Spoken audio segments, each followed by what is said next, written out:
നമസ്കാരം. പ്രധാന വാർത്തകൾ.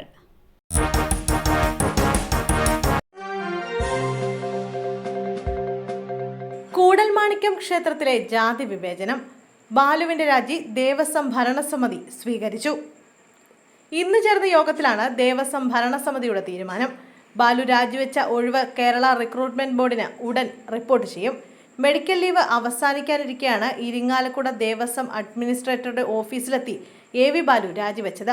ദേവസ്വം റിക്രൂട്ട്മെന്റ് ബോർഡാണ് കഴിഞ്ഞ ഫെബ്രുവരി 24 തിരുവനന്തപുരം സ്വദേശി ബാലുവിനെ കഴകം പ്രവർത്തിക്കാരനായി നിയമിച്ചത്. തന്ത്രിമാരുടെയും വാര്യർ സമാജത്തിന്റെയും എതിർപ്പിനെ തുടർന്ന് മാർച്ച് 6 ബാലുവിനെ ഓഫീസിലേക്ക് താൽക്കാലികമായി മാറ്റി നിയമിച്ചു. തുടർന്ന് ബാലു 10 ദിവസത്തെ അവധിക്ക് പോയി. എതിർപ്പ് മുറുകുന്നതിനിടെ ബാലു വീണ്ടും മെഡിക്കൽ അവധിയിൽ പ്രവേശിച്ചു. കൊല്ലത്ത് MDMA സ്വകാര്യ ഭാഗത്ത് ഒളിപ്പിച്ചു കടത്തിയ യുവതിയുടെ കൂട്ടാളി പിടിയിൽ. MDMA കടത്തിയ കേസിൽ മുഖ്യപ്രതി അനില രവീന്ദ്രന്റെ കൂട്ടാളിയാണ് അറസ്റ്റിലായത്. കിളികൊല്ലൂർ സ്വദേശി ശബരനാണ് ശക്തികുളങ്ങര പോലീസിന്റെ പിടിയിലായത്. ബംഗളൂരുവിലേക്ക് രക്ഷപ്പെടാൻ ശ്രമിച്ച പ്രതിയെ കൊല്ലം റെയിൽവേ സ്റ്റേഷനിൽ നിന്നും പിടികൂടുകയായിരുന്നു.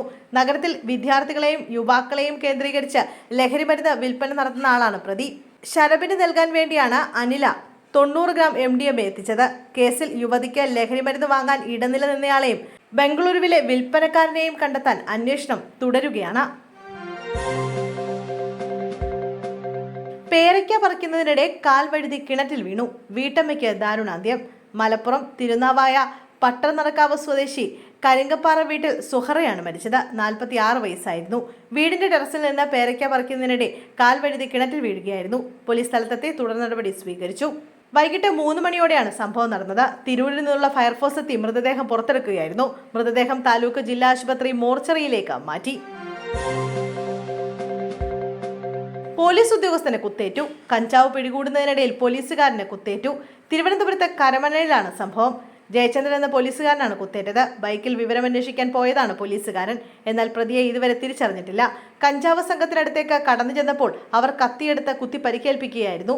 വയറിനും കാലിനും കുത്തേറ്റു. ജയചന്ദ്രനെ തിരുവനന്തപുരം മെഡിക്കൽ കോളേജിൽ പ്രവേശിപ്പിച്ചു. ശ്വാസതടസ്സം. MM മണി ആശുപത്രിയിൽ തീവ്രപരിചരണ വിഭാഗത്തിൽ. മുതിർന്ന CPM നേതാവ് MM മണിയെ ശ്വാസതടസ്സത്തെ തുടർന്ന് അപ്പോളോ ആശുപത്രിയിൽ പ്രവേശിപ്പിച്ചു. തീവ്രപരിചരണ വിഭാഗത്തിൽ തുടരുന്ന MM മണിയുടെ നില ഗുരുതരമാണെന്നാണ് റിപ്പോർട്ടുകൾ. മുതിർന്ന നേതാക്കൾ ആശുപത്രിയിൽ എത്തിയിട്ടുണ്ട്. മധുരയിൽ നടക്കുന്ന പാർട്ടി കോൺഗ്രസിനിടെയാണ് MM മണിക്ക് ശ്വാസതടസ്സം അനുഭവപ്പെട്ടത്. ഉടൻ തന്നെ അപ്പോളോ ആശുപത്രിയിൽ പ്രവേശിപ്പിക്കുകയായിരുന്നു.